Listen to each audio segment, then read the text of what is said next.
Bapa di surga, berkatilah kebaktian hari ini. Berilah kekuatan kepada kami untuk mengerti firman-Mu, mengerti hati-Mu, dan mengerti kehendak-Mu. Pimpinlah kami masuk ke dalam kebenaran. Dalam nama Tuhan Yesus kami berdoa. Amin.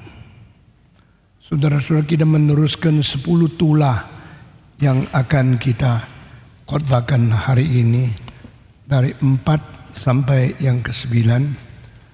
Ivan akan membacakan kepada kami dari pasal ke-8 dari ayat yang ke-19 dan seterusnya sampai ke ayat ke-21.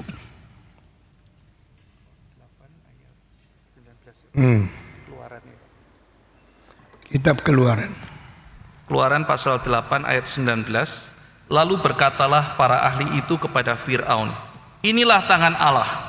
Tetapi hati Fir'aun berkeras dan ia tidak mau mendengarkan mereka seperti yang telah difirmankan Tuhan.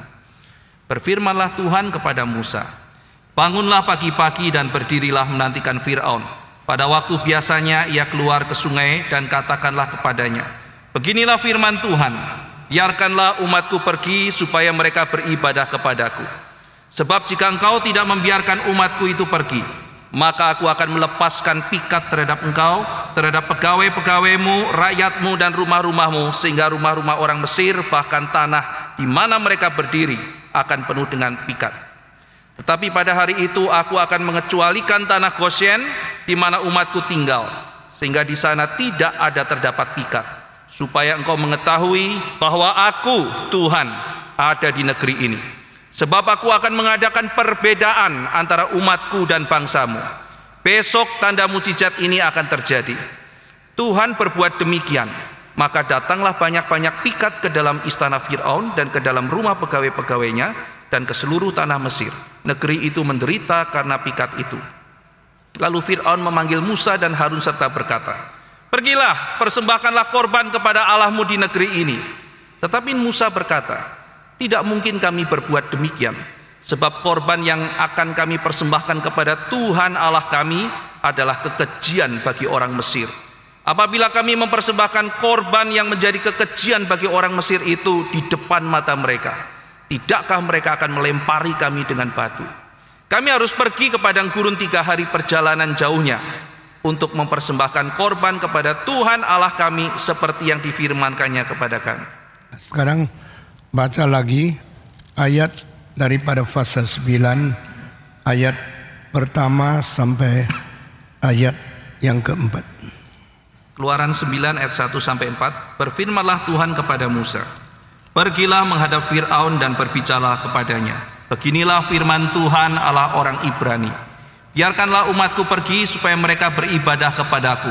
Sebab jika engkau menolak membiarkan mereka pergi dan masih menahan mereka, maka ternakmu yang ada di padang, kuda, keledai, unta, lembu sapi dan kambing domba akan kena tulah Tuhan, yakni kena penyakit sampar yang dahsyat.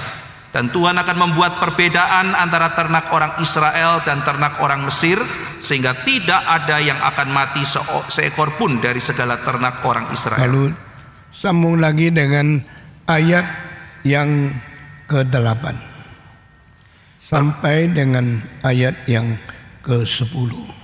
Berfirmanlah Tuhan kepada Musa dan Harun, ambillah jelaga dari dapur peleburan serangkup penuh, dan Musa harus menghamburkannya ke udara di depan mata Fir'aun.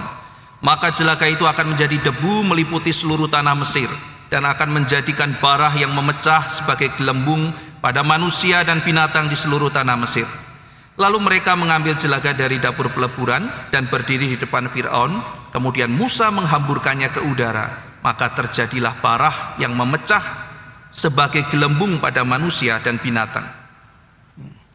Lalu kita membaca lagi dari pasal sama ayat ke-22. Berfirmanlah Tuhan kepada Musa, ulurkanlah tanganmu ke langit supaya hujan es turun di seluruh tanah Mesir, menimpa manusia dan binatang dan menimpa tumbuh-tumbuhan di padang di tanah Mesir. Lalu Musa mengulurkan tongkatnya ke langit, maka Tuhan mengadakan guruh dan hujan es, dan api pun menyambar ke bumi. Dan Tuhan menurunkan hujan es meliputi tanah Mesir. Dan turunlah hujan es beserta api yang berkilat-kilat di tengah-tengah hujan es itu. Terlalu dahsyat, seperti yang belum pernah terjadi di seluruh negeri orang Mesir sejak mereka menjadi suatu bangsa. Hujan es itu menimpa binasa segala sesuatu yang ada di padang di seluruh tanah Mesir.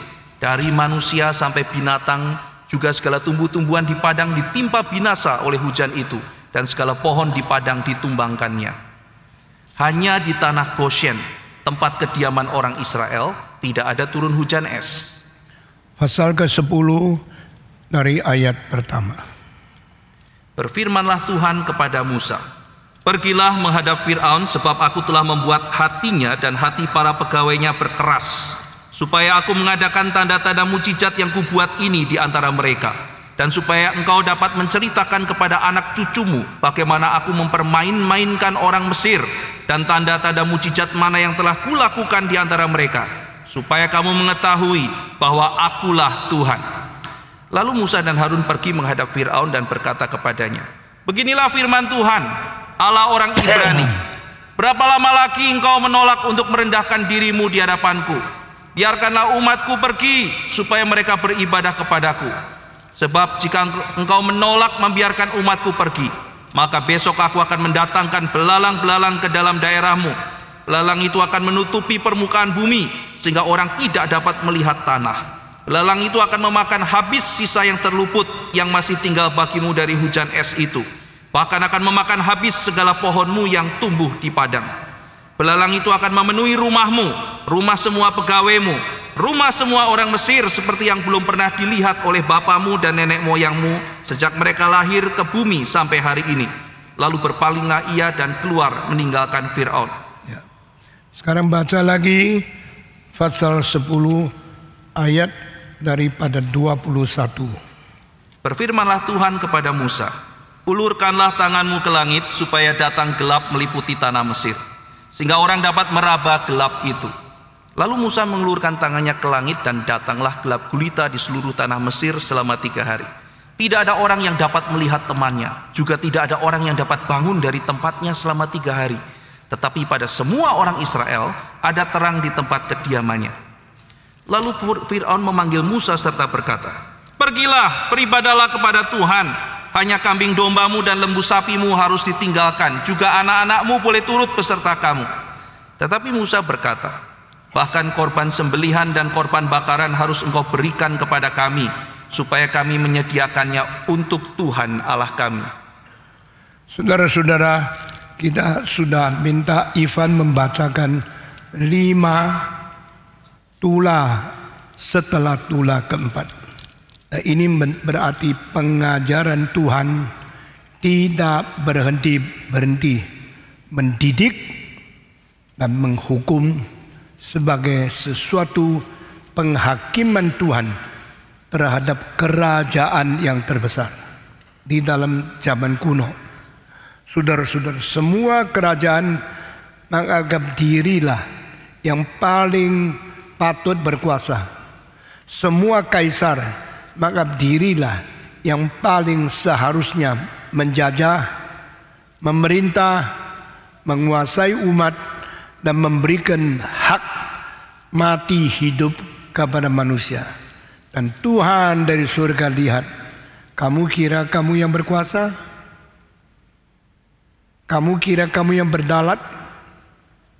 Kamu kira kau boleh sewenang-wenang memperlakukan sesama manusia yang aku cipta menurut peta dan teladanku? Saudara-saudara, mari kita menjadi orang satu-satunya macam yang mengerti kedaulatan Allah di atas politik. Semua pemimpin-pemimpin politik setelah dipilih atau sudah duduk di atas tata tertinggi, mereka selalu lupa menyadari mereka hanya manusia.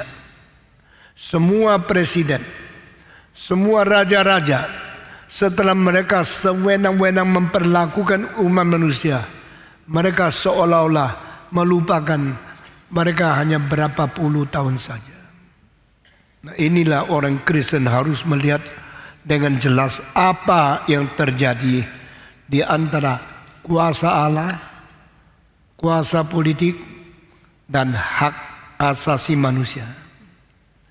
Tidak ada agama yang memberikan pengajaran yang lebih jelas, lebih penting daripada agama Kristen yang memberikan kepada kita rencana kehendak Allah di dalam kitab suci. Allah adalah Allah yang bekerja berdasarkan kronologi dan berdasarkan waktu dalam rencana Dia sendiri. Ini namanya teologi waktu. The theology of time. Di dalam semua sistem teologi tidak pernah dikatakan, tidak pernah ada satu judul namanya teologi waktu. Ini yang ada di Gereja Reform Injili Indonesia. Mengapa Musa setelah membunuh orang Israel, Tuhan tidak mengatakan, nah kamu yang berani, kamu yang hebat, lakukan terus sampai Mesir dihajar dan orang Israel keluar. Tuhan biar dia akhirnya mau ditangkap, ketakutan, lari dari Mesir. Sebagaimana waktu kecil dia seorang bayi yang harus dibunuh kalau laki-laki. Dia seharusnya tidak bisa hidup. Tuhan angkat mendadak menjadi anaknya, anak perempuan Firaun, menjadi orang paling bergengsi, berkuasa, berkualitas tinggi, berkedaulatan di negara Mesir. Tinggalnya bukan lagi di kampung, bukan lagi di desa, bukan lagi di tanah Goshen di mana orang Israel tinggal. Dia dicabut daripada tanah Israel, masuk dalam istana. Siapa bisa lakukan ini? Hanya Tuhan. Apa yang Tuhan lakukan itu begitu ajaib, sehingga kita tidak habis bisa pikir dan mengerti kenapa Tuhan sanggup menjadikan anak budak menjadi anak Raja Firaun. Cara Tuhan bekerja kita tidak mengerti. Kita juga tidak mengerti mengapa orang yang berada di istana langsung Tuhan usir dia pergi ke medium, berada di padang pelantara. Lalu apa yang dia pelajari menjadi tidak ada gunanya. Di dalam Kisah Para Rasul mengatakan, Mesir semua ilmu dipelajari oleh Musa. Tak ada satu orang bisa mempelajari semua fakultas dari UI selama dia masih umur sebelum 40. Saya tidak tahu UI ada berapa cabang fakultas, dari kedokteran sampai hukum, sampai pedagogi, sampai psikologi, sampai arsitektur, sampai medis. Kalau satu fakultas engkau mesti 4 tahun, engkau mau belajar 50, engkau perlu 200 tahun. Tapi Musa pada umur 40 sudah belajar semua ilmu, selesai diselidiki sebelum dia umur 40. Adakah yang lebih cinus? Engkau bilang ini kan omongan kitab suci, ini kan mungkin omong kosong, kita tidak ngerti. Tidak. Musa bisa menulis 12 macam batu yang mahal yang dipajang di depannya daripada pakaian imam. Musa bisa menulis binatang apa yang najis, binatang apa yang halal, sehingga ini boleh makan, itu tidak boleh makan. Setelah 3.450 tahun terbukti di London yang dia catat binatang-binatang yang najis memang sangat bahaya untuk manusia yang berjalan di padang pasir 40 tahun, ganggu kulitnya, ganggu kesehatannya. Dan binatang-binatang yang dicantum di dalam buku Musa Pentateuch yang bersih itu memang tidak mengganggu darah kita menjadi kotor, sehingga kulit itu menjadi sehat. Kenapa Musa mempunyai pengetahuan ini? Karena dia belajar. Alkitab tidak mencatat karena mujizat orang dah belajar jadi pintar. Alkitab tidak setuju kalau anak yang malas lalu seperti ada Tuhan menyadar langsung menjadi hebat. Tidak. Semua harus sesuai dengan peraturan, sesuai dengan dalil yang ada, sehingga manusia mencapai prestasi yang ada. Sehingga Musa mengerti segala pengetahuan. Saya percaya kalau Musa ada di sekarang, dia menjadi arsitek pun lebih hebat dari orang lain. Dia mengerti segala pengetahuan. Tetapi Tuhan mengatakan, you sekarang tidak ada hak lagi tinggal di istana. Langsung dikucilkan. Dari bayi orang budak masuk istana, mujizat. Dari istana dibuang ke padang belantara, mujizat. Maunya apa? Maunya Tuhan, engkau terlalu cepat melakukan panggilanku. Engkau terlalu cepat membunuh orang Mesir. Waktu saya belum sampai. Kapan baru sampai? 40 tahun lagi. Siapa yang dipanggil Tuhan mau menjadi pendeta, akhirnya mesti tunggu 40 tahun baru bisa berkhotbah. Ini namanya theology of time. Teologi waktu Tuhan. Banyak anak muda tidak ngerti. Maunya sekarang. Cepat, langsung saya dipakai Tuhan. Saudara-saudara, kalau engkau tidak mengerti teologi waktu, engkau akan menghamburkan hidupmu sembarangan pakai waktu dan seumur hidup tidak berhasil apa-apa. Mengapa Yesus harus tunggu sampai waktunya sudah genap baru lahir menjadi manusia, inkarnasi, menjadi pengantara di tengah-tengah Allah dan manusia? Lihat di Galatia pasal 4. Setelah waktunya genap, bahasa Greka itu bukan pakai waktu kronos, tetapi waktu di situ ada kairos, waktunya Tuhan. Waktunya Tuhan sudah tepat di dalam sejarah. Tunggu beribu-ribu tahun baru Yesus boleh lahir. Kalau Yesus lahir 1000 tahun sebelum Yesus, zamannya adalah Daud. Kalau Yesus lahir setelah 1500 tahun, Yesus lahir zamannya Da Vinci. Itu semua tidak cocok. Mesti pada zaman bahasa Greka mulai menyebar ke semua daerah, mesti tunggu waktu orang yang namanya Augustus berkata, akulah Tuhan. Baru Yesus jadi Tuhan yang lahir sebagai bayi yang kecil. Sehingga Tuhan katakan, inilah saatnya. Pada waktu manusia menyebut sendiri Tuhan, saya turunkan Tuhan yang sejati, tapi jadi bayi. Tuhan kok bayi? Sampai hari ini banyak orang yang pintar menganggap diri hebat dan bisa terima. Tetapi itulah waktunya Tuhan. Tidak ada saat lebih baik daripada saat Yesus lahir 2000 tahun yang lalu. Saat itu semua sudah disiapkan. Jalan-jalan menuju ke Romawi. Kerajaan Roma menjajah Palestina. Dan pada saat itu bahasa Greka sudah menyebar. Hanya Tuhan yang mengetahui waktunya kapan. Sehingga dia turun menjadi manusia dan langsung dirubah. Wahyu Tuhan Allah tidak lagi pakai bahasa Ibrani, tapi bahasa Yunani. Perubahan sebesar seperti ini sampai hari ini manusia tidak ngerti. Bukan saja orang Yahudi tidak ngerti.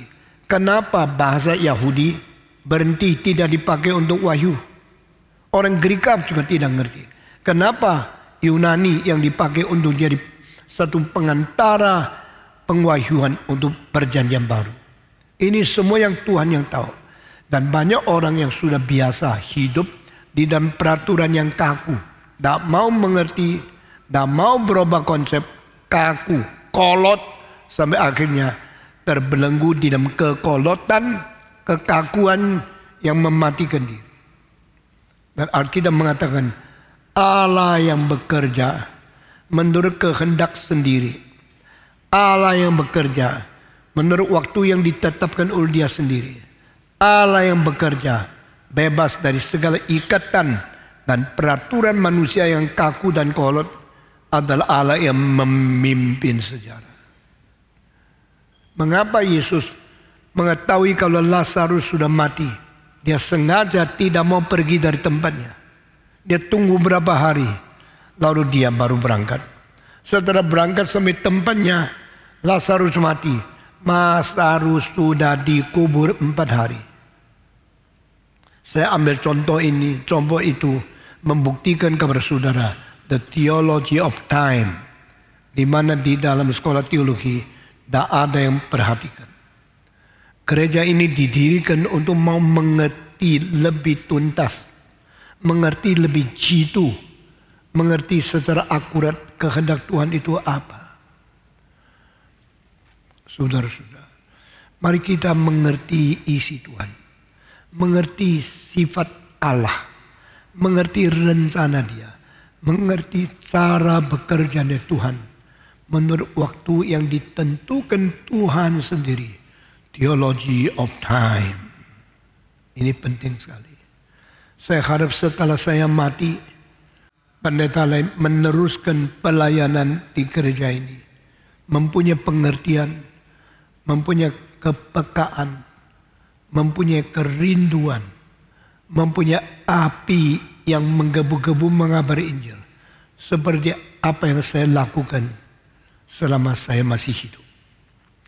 Saudara, sebelum Mesir sudah ada kerajaan Akkad, ada kerajaan di Mesopotamia, masih kerajaan di Sumeria, masih ada kerajaan lain-lain. Tapi Tuhan belum bertindak mengajar rajanya. Sampai saat Firaun lupa akan Yusuf yang pernah menjadi Perdana Menteri, mempersiapkan makanan untuk menghindari semua kelaparan yang matikan seluruh Mesir. Jasanya begitu besar, Firaun mengangkat dia menjadi orang paling penting kedua sesudah Firaun. Tetapi jasa begitu besar dilupakan oleh raja yang baru. Raja Firaun yang baru melihat Yusuf itu apa? Tidak penting. Orang Israel itu apa? Tidak ada kuasa, tidak ada raja, tidak ada militer, tidak ada kerajaan, tidak ada takhta. Maka saya anggap mereka budak, diperbudak orang Israel yang di daerah Goshen di Mesir 430 tahun. Mengapa tunggu begitu lama? The time of God is not yet up. Waktu Tuhan belum sampai, jangan ditolong, biarin. Kalau Israel tidak dianiaya 430 tahun, baru ditolong oleh Tuhan dengan Taurat 10 hukum, manusia tidak pernah bisa membandingkan berapa biadab, berapa kurang ajar, berapa tidak adilnya pemerintahan di dunia. Waktu Tuhan panggil Musa keluar, lalu sampai di Gunung Sinai, menurunkan 10 hukum kepada dia, baru pertama kali manusia membandingkan hukum di kerajaan dunia dan hukum dari Tuhan yang melampaui kerajaan dunia. Bedanya apa? Harus tunggu begitu lama. Kasihan kan? Orang yang diperbudak 430 tahun, tunggu keselamatan, tunggu pelepasan, tunggu pertolongan Tuhan. Tunggunya 430 tahun. Diam. Taat. Tunggu. Because the time of God is not yet up. Setelah waktunya sudah tiba, setelah saatnya sudah genap, Tuhan berkata, aku turun, aku meninjau, aku menilik, dan aku mendengar seruan pengeluhan dari hati orang Israel yang diperbudak menjadi hamba-hamba yang bekerja keras, pikul batu-batu yang ribuan kilo, ditarik dengan kuda-kuda, unta-unta untuk membuat piramid, bikin semua kuil-kuil, semua tempat ibadah yang besar di Karnak. Saudara, kalau hari ini engkau pergi ke Mesir, menurut anjuran saya, yang penting 4 tempat yang dilihat. Pertama, Kairo. Kedua, Giza. Ketiga, Karnak. Keempat, yaitu tempat yang namanya ada Luxor. Ini semua tempat yang paling kristalisasi, yang paling penting untuk mengenal mungkin tanah Mesir. Dan engkau melihat Firaun, melihat mumi, melihat kuil-kuil di Karnak, dan melihat semua patung yang paling besar, lebih dari 1000, dari seorang kaisar yang namanya Firaun Ramses kedua. Saudara-saudara, di situ engkau melihat zaman Israel keluar dari Mesir. Apakah zamannya Ramses? Tidak tahu. Tetapi ada kemungkinan. Ramses seorang yang sombong, orang yang begitu congkak, begitu menganggap diri yang benar, dan di mata dia tidak ada Tuhan Allah. Tuhan lebih tinggi daripada kuasa politik. Kuasa politik memerintah kuasa manusia. Jadi kuasa politik, kuasa hak asasi manusia, dan kuasa Tuhan yang tidak kelihatan. The unseen and invisible power of God is higher, is supreme, is the strongest than the power of the government, the power of kingdom, the power of kings and president. Setiap kali ada manusia yang berusaha menguasai manusia lain dengan memperbudak, memperkosa, menindas, menganiaya, maka kuasa tertinggi tidak setuju dan dia campur tangan di dunia. Dengar sekali lagi, when human government is self-righteousness and thinks he is the supreme power to control and to persecute the human being and human right, then the supreme power in heaven, God will interfere and he will punish the government in the world. Di mana Lenin, di mana Stalin, di mana Mao Zedong, di mana Milosevic, di mana Saddam Hussein, di mana kerajaan Romawi, di mana Napoleon, di mana Hitler, di mana diktator-diktator yang berusaha merampas kuasa Allah dan mengatur umat manusia, memperbudak manusia seperti binatang-binatang. Semua disingkirkan oleh Tuhan. Karena Allah tidak mau pemerintah merampas kuasanya Allah sendiri. Sekarang dunia makin tegang. Di dalam 3 tahun, apa yang terjadi di dunia yang kita miliki sekarang, jangan engkau longgar. Perhatikan setiap hari. Mungkin dunia mau kiamat, mungkin Yesus mau datang, dan kesombongan dari satu pemerintah yang tidak tahu diri, yang terlalu bangga, yang terlalu sombong, mungkin mengakibatkan campur tangan Tuhan untuk menurunkan, menghancurkan negara itu. Kerajaan yang paling pertama yang dikerjai oleh Tuhan Allah adalah Mesir.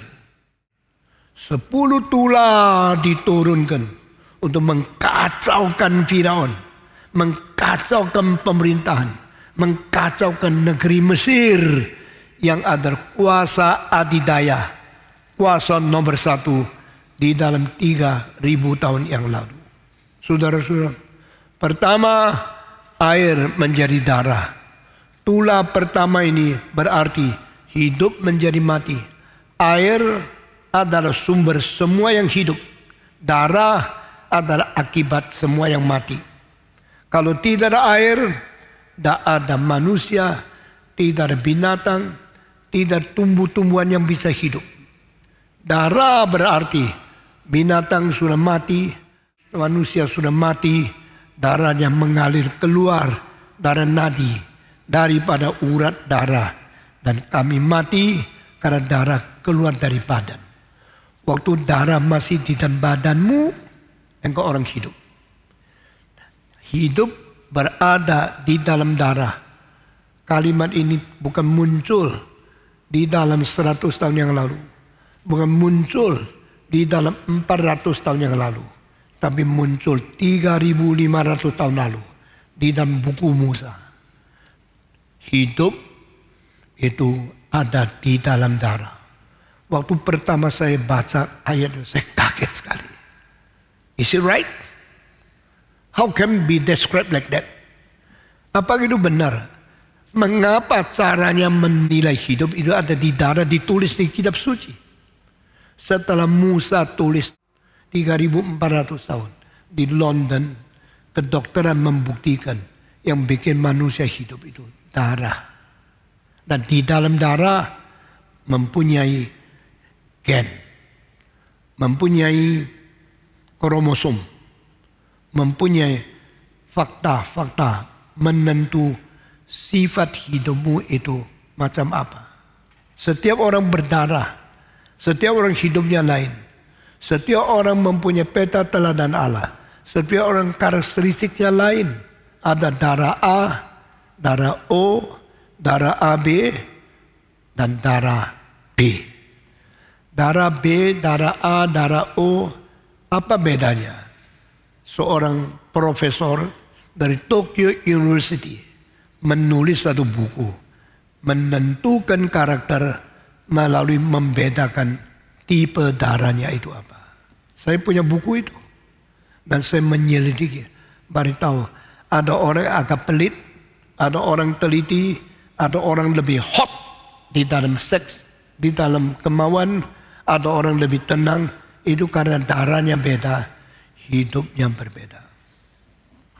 Saudara-saudara, life is within the blood.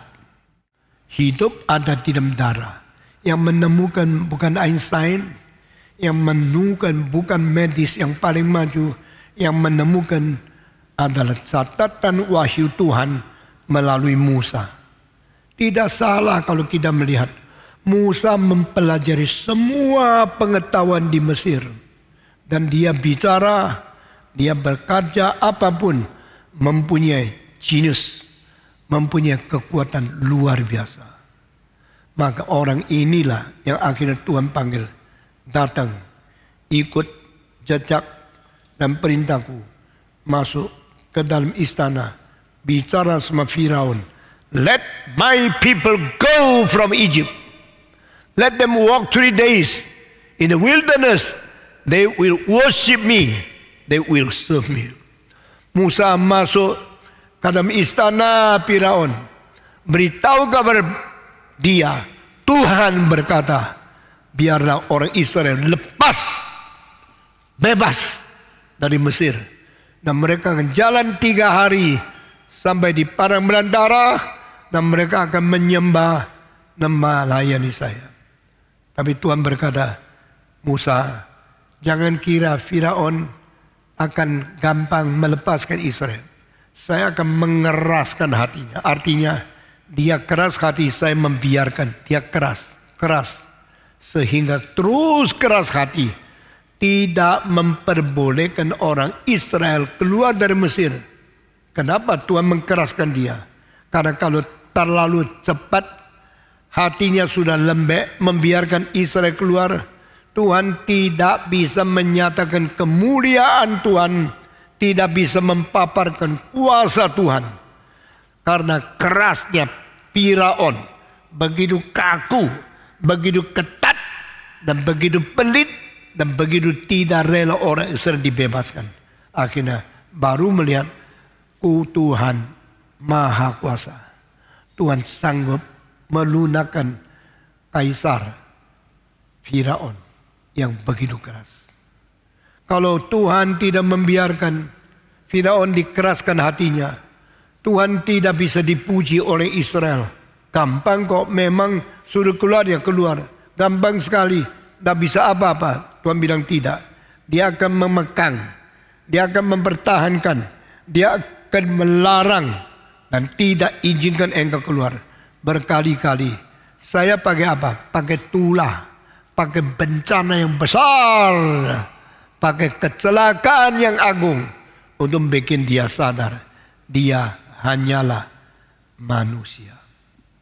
Saudara-saudara, tahun 56 majalah Life dari Amerika memuat satu makalah yang lebih daripada 12 halaman. Saya teliti membacanya, saya kaget. Baru tahu Ramses kedua, yang kalau ini hari engkau pergi ke Mesir, engkau akan menemukan patungnya lebih 1000 di seluruh tanah Mesir. Karena dia orang sombong dan dia orang yang luar biasa, congkak dan suka memuliakan diri. Mungkin dia ketakutan negara Mesir akan melupakan dia. Mungkin dia ketakutan orang dunia tidak tahu berapa kuasanya.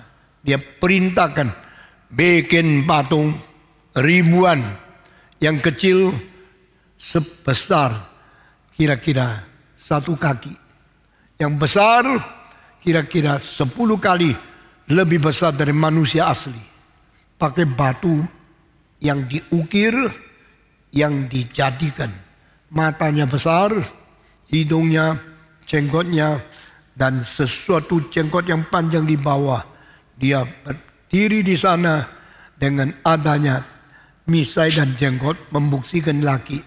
Di pinggiran satu orang sama besarnya, cantik, itu istrinya. Bikinlah patungku, bikinlah ukiran aku dari batu yang besar sekali. Yang paling tinggi kira-kira rumah 4 susun tingginya, dia duduk di situ. Ditaruh di kuil-kuil di seluruh Mesir. Kalau kita lihat patungnya, kita anggap dia berkuasa dan dia sangat bahagia. Tetapi tahun 56 makalah yang saya baca daripada itu majalah Life dari Amerika, saya baru tahu dia sama sekali tidak bahagia. Karena apa? Dia mempunyai gigi yang bengkak sampai tulangnya busuk dan dalamnya sakitnya luar biasa. Karena X-ray membongkar dia punya mumi, memberikan foto dan membuktikan bagian kanan dia tulangnya bengkak 3 kali lebih besar dari orang biasa. Sehingga dia sakitnya luar biasa. Waktu itu tidak ada kloroform, tidak ada obat bius, tidak bisa disuntik terus engkau tidak sakit gigi. Engkau sekarang di dalam zaman yang sangat bahagia. Kalau gigi sudah sakit sampai urat syarafnya di dalam sudah busuk, engkau mau keluarkan tidak bisa. Engkau mau berhenti tidak bisa. Orang yang sakit gigi kadang-kadang lebih baik mati daripada hidup. Nah itulah kaisar yang paling besar. Itulah Firaun Ramses kedua. Saudara-saudara, di luar dia gengsi, bikin kelihatan wibawa besar sekali. Masuk kamar sakitnya gigi. Istrinya bisa bantu? Tidak bisa. Dokter 3000 tahun lalu bisa bantu? Tidak bisa.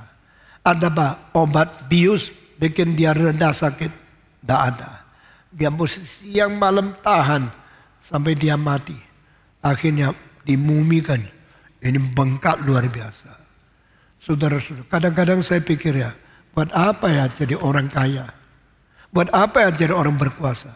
Buat apa menjadi konglomerat yang kelihatan hebat, tapi keluarganya penuh dengan cerita yang membuat manusia menangis.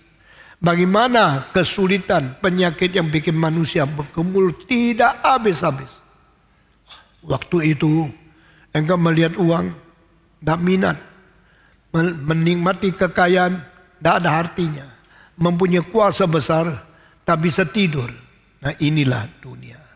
Tuhan memberikan manusia tubuh yang bisa hancur, yang bisa sakit, yang bisa rusak, yang bisa menderita.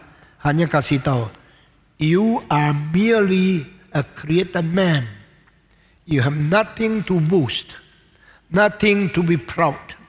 You have nothing to enjoy and to glorify yourself. Manusia, ingatlah engkau hanyalah ciptaan Allah yang bisa mati, bisa rusak, bisa bau, bisa sakit, bisa menderita. Dan beberapa puluh tahun kemudian engkau dikuburkan, dagingmu hancur, tulangmu masih ada, buktikan engkau pernah ada. Dan penyakit rongrong engkau, jangan sombong. Saudara-saudara, selama 150 tahun ini, kita sudah melihat Bismarck,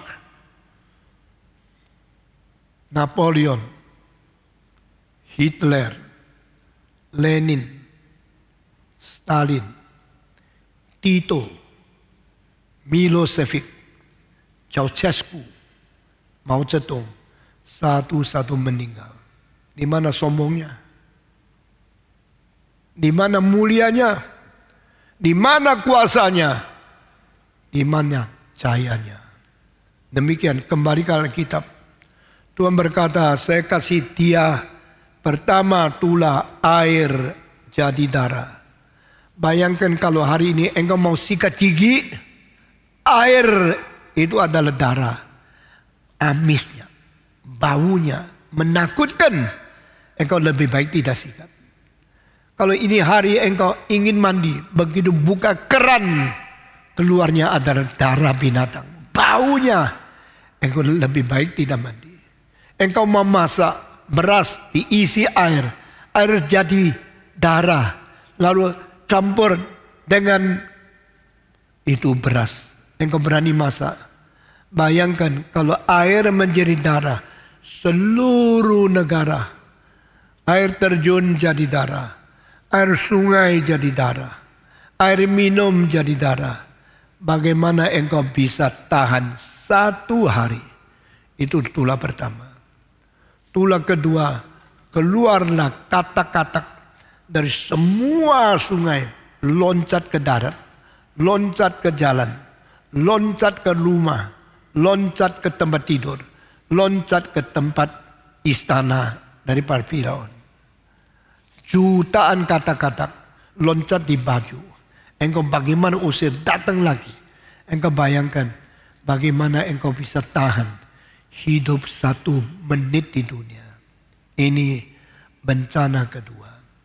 Bencana ketiga, kutu-kutu kecil datang ke tubuhmu, berada di kulitmu, dengan kakinya cengkram kulitmu, dengan mulutnya tusuk ke dalam kulitmu, lalu menerima darah dari engkau, lalu mentelurkan di dalam lubang-lubang dari pori-porimu. Lalu mereka satu-satu menjadi kutu, menjadi seperti nyamuk, menjadi bidang kecil-kecil yang tidak dapat kelihatan, diusir dan mau pergi. Mereka lengket, engkau mandi pun tekat karena mereka mempunyai kaki yang cengkeram. Lalu menghisap darahmu, gatalnya, sakitnya seluruh badan. Engkau bagaimana bisa tahan? Jangan sombong. Engkau bilang, saya banyak uang. Uang tidak membantu. Saya ada pangkat tinggi. Pangkat tidak bisa mengusir. Engkau diberikan tulah oleh Tuhan. Tuhan pakai, bukan binatang besar, menakut-nakuti engkau. Bukan pakai singa, bukan pakai macan tutul, bukan pakai hipo. Tuhan pakai kutu kecil yang seluruh badan menggigit engkau. Engkau teriak minta mati tidak bisa. Engkau mau hidup tak kuat. Engkau mau sehat tak mungkin. Engkau berada di dalam kecelakaan binatang-binatang kecil. Sekarang abad 21, Tuhan pakai yang lebih kecil lagi, virus COVID. Saudara-saudara, ini pasti bukan sembarangan. Pasti ada peringatan Tuhan kepada manusia. Kalau kamu tidak bertobat, kamu di dalam tangan saya. Kira-kira 2003 manusia mendapatkan SARS. Masih ingat? Masih ingat SARS? Waktu SARS datang semua gemetar, semua ketakutan. Sampai bikin kamar 1000 di dalam 10 hari. Satu rumah sakit yang berada di Beijing. kagetkan seluruh dunia. Tetapi sesudah SARS lewat, mendadak SARS datang dan mendadak SARS hilang. Setelah datang secara mendadak, hilang telah mendadak, diberikan sesuatu estimasi seluruh dunia yang mati karena SARS kira-kira 790 orang. Tidak sampai 800. Oh, kalau gini penyakit datang bisa pergi kok. Tidak usah takut. Pada waktu manusia mulai sombong, kemudian COVID yang datang. Saya mau tanya, COVID yang mati berapa? 800? Siapa tahu COVID mati berapa sekarang? Seluruh dunia mati karena COVID sudah berapa? Sudah sampai kemarin malam hampir 5 juta manusia. Dulu 790 orang. Sekarang 5 juta manusia. Kuburan dah cukup. Peti dah keburu dibikin. Orang-orang belum pulang ke rumah harus dikuburkan hari itu juga. Saya kata, no way to say goodbye, my father, my grandfather. I love you. No. Orang yang sudah sakit COVID, anak paling dicintai dan berani cium sama dia. Cucu-cucu paling sayang, semua tidak boleh dekat dia. Langsung dibungkus dengan plastik, langsung masukkan peti, dipaku, langsung ditanam. Tak usah lihat. Tuhan kalau marah, kalau Tuhan mengizinkan segala kesulitan, segala keracunan, segala penyakit tiba, manusia tidak bisa apa-apa. Yuk presiden, sama. Dan karena engkau presiden, COVID boleh tunggu 20 hari. Anak cucu dari luar negeri semua tidak. Langsung hari itu dikremasi, dikuburkan. Orang yang bikin peti mati, kekualaan tidak cukup waktu. Orang yang kremasi, tidak cukup arang untuk membakar. Tidak cukup untuk mengkremasikan semua orang. Semua mengeluh dan itu kereta yang membawa jenazah sampai di tempat kremasi itu. Antri tidak habis-habis. Saudara-saudara. Manusia kalau dicampuri tangan dan mengetahui kita sedang dihukum atau diberi peringatan. Apakah kita cepat sadar? Tidak. Yang mati biar mati. Yang hidup masih keraskan hatinya. Musa, saya beritahu kepada engkau. Meskipun aku menurunkan tula yang begitu keras, Firaun tetap tidak mau rendah hati. Dia tetap mau sombong.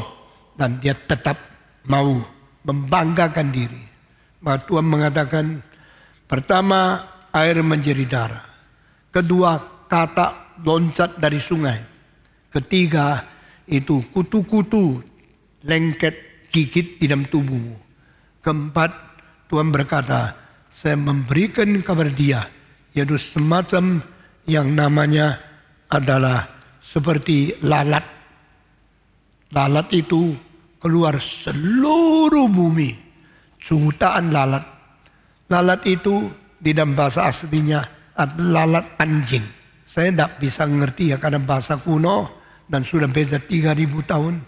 Tetapi di dalam pentafsiran zaman abad ketiga dan 4 di dalam orang-orang bapak gereja yang disebut dog fly, semacam lalat anjing atau lalat yang dekat di anjing atau lalat yang seperti anjing, saya tidak ngerti. Itu bunyinya sangat mung, sangat ribut, sangat mengacaukan manusia. Menurut bapak-bapak gereja, itulah seperti orang-orang nabi palsu bidat yang terus berkhotbah salah, merusak akan kerohanian manusia. Dan itu ada semacam lalat yang begitu jijik, selalu berada di binatang. Lalu terbang lagi ke manusia, bawa kotoran ke dalam tubuh manusia. Engkau mau hindarkan, engkau mau usir, engkau mau bersihkan tubuhmu dari lalat pika itu. Sebenarnya tidak gampang. Akhirnya engkau hanya menderita dan tidak ada jalan keluar. Kalau Firaun paling bersih, paling suka bersih badan, saat ini kebersihan yang dia miliki tidak bisa dipelihara karena lalat beribu-ribu keliling badannya. Sementara di sini, sementara di hidung, sementara di tangan, di badannya, dan bawa kotoran dari binatang-binatang datang ke dalam tubuh manusia. Ini tulah keempat. Sesudah itu Musa bilang, sudah boleh Israel keluar? Tidak. Tuhan mengkeraskan hatinya. Tetap kolot, tetap kaku, tetap sombong. Tidak mau membebaskan orang Israel. Musa, Tuhan berkata, sekarang saya kasih tulah ke-6. Tulah ke-6 bukan binatang yang datang ke bertubuh. Dari dalam tubuh muncul bisul-bisul seluruh badan. Waktu itu sakitnya tak bisa tahan. Saudara, kalau ada satu bisul, mesti tunggu sampai nananya matang baru dipites. Untuk engkau keluarkan nananya. Kalau dia punya induknya tidak keluar, sakitnya tidak hilang. Jadi waktu mau induknya keluar, engkau teriak-teriak, sakit itu seluruh badan bisul. Dari Firaun sampai rakyat dihukum oleh Tuhan. Penghakiman Allah sangat menakutkan. Kalau yang menghukum ada Tuhan Allah, yang bebaskan bukan manusia. Kecuali Tuhan tarik tangannya kembali, tidak ada pelepasan, tidak ada kesembuhan, tidak ada penyelesaian. Sesudah itu Firaun berkata, aku bersalah, doakan aku. Saudara-saudara, di dalam ayat-ayat daripada 10 tulah ini, berapa kali Firaun mulai sadar dia bersalah. Sudah bersalah, minta Musa, tolong doakan saya. Musa begitu mendoakan syafaat, kasihanlah kau orang Israel, tarilah kembali hukumanmu. Tuhan begitu tarik kembali, sudah lepas dari penyakit, Firaun menjadi sombong lagi, menjadi keras lagi, menjadi orang yang tidak mempunyai peri kemanusiaan. Tidak boleh Israel keluar. Begitu Tuhan pikir, Musa diam saja, biar dia sombong. Saya turunkan tulah yang ke-7. Tulah yang ke-6 bisul yang menakutkan. Tulah yang ke-7 adalah apakah? Sekarang adalah semua yang ada di Israel akan mendapatkan hujan es batu. Nah, saudara di Jakarta tidak pernah tahu es batu itu apa. Sampai di tempat seperti Taiwan pun hampir tidak ada es batu. Tapi saya waktu umur 5, saya di Tiongkok, di kota Xiamen. Satu hari mendadak saya kepala dipukul oleh batu. Waduh sakit sekali. Waktu saya lihat tidak ada batunya. Es batu sebesar kayak gini. Coba lihat. Kalau batu sebesar ini dilempar ke kepalamu. Itu rasa bagaimana? Es batu turun di seluruh Mesir. Semua orang luka karena terpukul. Bukan batu daripada tanah. Es batu, es yang tadinya air. Kalau turun hujan, engkau paling banyak bersihin. Tapi kalau menjadi es batu turun, engkau sini sakit, situ sakit.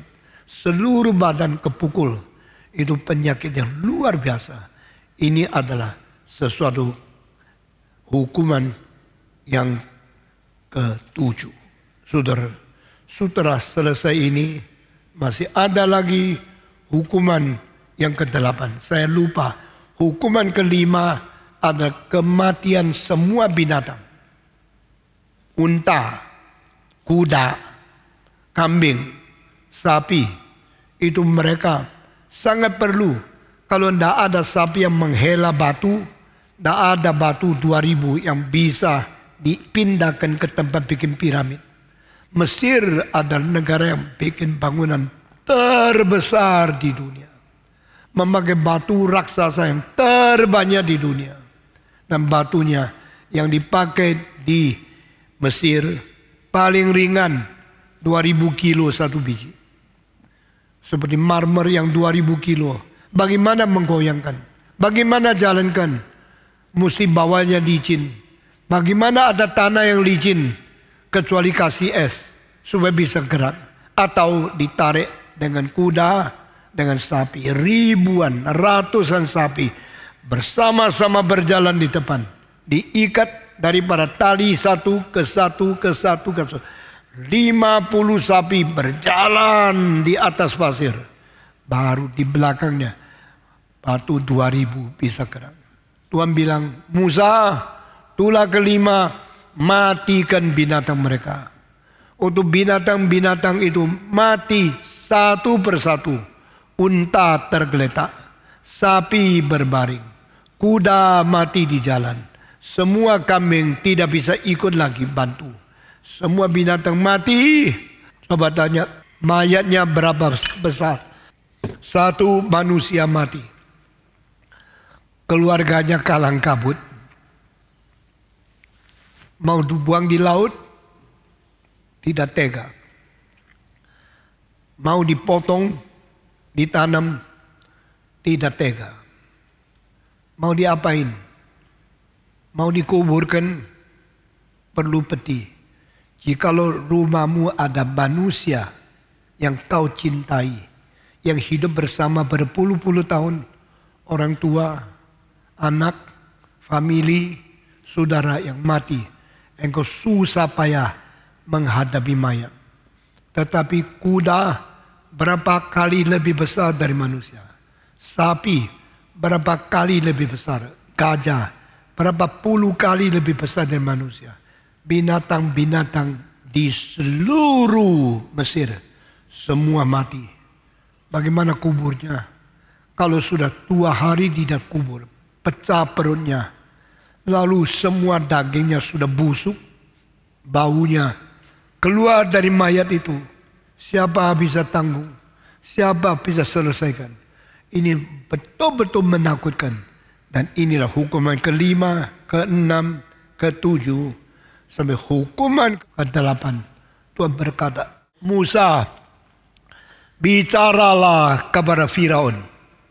Saya akan kirim belalang untuk menghabisin pohon. Seluruh Mesir tidak ada warna hijau. Rumput dihabisin, pohon dihabisin, daunnya dimakan sampai kering.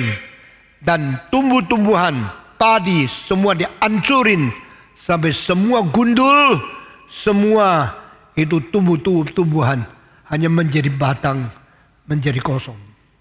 Saudara-saudara pernah lihat apa artinya belalang kalau datang? Belalang paling tidak egois. Belalang kalau datang bukan satu keluarga datang, satu bangsa datang. Satu kelompok yang mungkin 3 juta datang sekaligus. Waktu belalang melewati, misalnya di Kemayoran. Orang di Kemayoran tidak bisa lihat matahari. Karena padatnya. Di dalam 1 kilometer, semua belalang. Mungkin 30 juta belalang yang pada terbang bersama-sama. Mereka loncatnya bisa 15 kali lebih panjang dari badannya. Karena kekuatannya mereka tidak ada lawannya. Batang kalau sudah melihat satu pohon, semua bilang, mari kita datang kepada pohon ini. Semua hinggap di pohon itu. Lalu engkau dengar, karena mereka sedang makan daunnya, sedang makan buahnya. Kira-kira 2 menit mereka semua terbang, sudah pergi. Pohonnya menjadi gersang, menjadi batang, menjadi sama sekali gundul, habis. Demikian seluruh ladang beras yang ditunggu panen sudah 6 bulan. Sudah boleh menjadi beras, menjadi makanan yang akan memberikan kehidupan untuk ribuan rakyat yang menanti panen. Di dalam 2 menit setelah belatang naik, lalu belatang keluar, terbang, habis. Semua kosong. Petani nangis Karena yang mereka kerjakan selama setengah tahun menanam, menunggu hujan, menunggu tumbuh-tumbuh dari makanan, daripada beras, daripada semua itu hasil bumi, semua habis. Setelah hukuman yang ke-8 lewat, maka Tuhan berkata, lihatlah ladangmu. Firaun dari istana melihat, seluruh Mesir menjadi warnanya tidak ada hijaunya. Karena daun sudah habis. Hasil bumi sudah habis. Semua beras, semua kacang, semua hasil bumi sama sekali gundul. Kecuali tanah, pohon, batang, tidak ada apa-apa. Selain kelihatan begitu jelek, makanan tidak ada. Semua mengalami kelaparan dan harus mati. Ini namanya tulah ke-8. Setelah tulah ke-8, Musa berdoa untuk Firaun dan diberkati selesai. Firaun mengatakan, kalau begini tidak usah tunggu. Yang di gudang dipakai, kita masih bisa hidup. Jangan membiarkan Israel keluar. Kalau engkau mau keluar, keluar sendiri. Anakmu jangan dibawa, hewanmu jangan dibawa. Karena kami Mesir masih perlu hewan-hewan itu. Ini seperti setan berkata, engkau mau ke gereja, silakan. Anakmu tidak boleh pergi. Uangmu tidak boleh pergi. Hartamu tidak boleh pergi. Ini menghabisin kekristenan. Malah biar orang tua pergi berbakti sendiri. Berapa banyak majelis anaknya tidak kebaktian. Berapa banyak orang Kristen anak cucunya berkeliaran. Hari Minggu engkau di gereja, dia main sepeda motor keliling sini keliling sana. Mereka tidak datang ke Tuhan. Persis seperti apa yang dikatakan oleh Firaun. Engkau boleh pergi, yang lain tidak usah. Anakmu tidak usah. Kudamu, kambingmu, sapimu tidak usah. Biar mereka tetap di Mesir. Karena saya mau pakai mereka. Ajaran Alkitab begitu ajaib. Memberikan kabar kita sindiran-sindiran. Memberikan kabar kiasan-kiasan. Arti-arti daripada cara setan bekerja mempertahankan kita punya rumah. Kita punya rumah tangga. Kita punya anak-anak. Kita punya pemuda. Supaya jangan ikut ke gereja. Jangan ikut berbakti kepada Tuhan. Biar mereka mati di dalam cengkeraman iblis. Itulah sebab Tuhan mengatakan, jangan kira Firaun akan membiarkan engkau pergi. Dia akan keraskan hati. Dia akan tetap mempertahankan kekakuan, kekolotan dia. Sekarang Tuhan berkata, Musa, kalau dia tidak mau bertobat, kasihlah satu penghakiman yang ke-9, tulah yang ke-9. Oh Tuhan, tulah apa lagi? Seluruh Mesir sudah hancur, sudah babak belur, sudah tidak bisa hidup lagi. Engkau mau memberikan tulah apa lagi? Tuhan berkata, engkau angkat tongkatmu dan memberikan kutukan kepada tanah Mesir. Saya akan turunkan kegelapan 3 hari 3 malam kepada tanah Mesir ini. Musa harus taat. Dia angkat tongkatnya. Cilakalah engkau. Begitu dia melakukan ketaatan kepada Tuhan, mendadak matahari tidak bercahaya. 1 hari tidak bercahaya. Udara mulai menjadi dingin. 2 hari tidak bercahaya. Bakteri-bakteri mulai tambah banyak.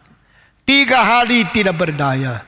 Manusia tidak ada satu hidup sosial, tidak bisa gerak. Alkitab berkata, mereka tidak bisa tinggalkan tempat mereka satu langkah. Karena tidak tahu mau kemana. Saudara-saudara, kalau matahari ada di situ, engkau lari cepat tidak takut. Kalau malam-malam lampu semua tidak ada, engkau jalan ke WC pun pelan-pelan. Karena takut kebentur, takut jatuh di dalam got. Karena engkau tidak ada cahaya. Tidak ada menuntun arah. Tidak ada yang memimpin jalan. Engkau akan terkurung di dalam kegelapan. Mengapa 3 hari? Saya tidak tahu. Kalau 30 hari, bagaimana? Kalau 3 tahun, diam kegelapan bagaimana? Di dalam hukuman Tuhan, di dalam kemarahan Tuhan, masih ada anugerah yang diberikan. Waktunya tidak terlalu panjang. Setelah 3 hari, mereka baru sadar. Mereka tidak bisa gerak.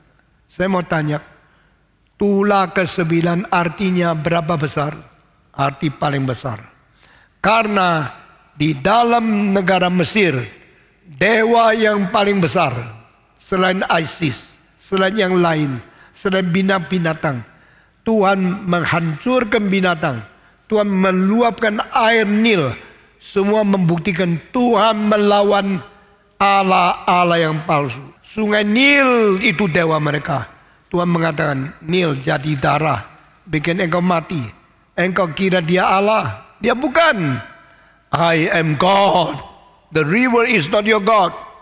Sampai terakhir binatang-binatang, ada yang seperti burung, ada yang seperti anjing, ada yang seperti kucing, semua dianggap dewa. Dewa-dewa itu mati semua. Your God is dying. Your God is no life. Your God is not the true God. I am your genuine true God. I am your living creating God. Akulah Allah yang sejati.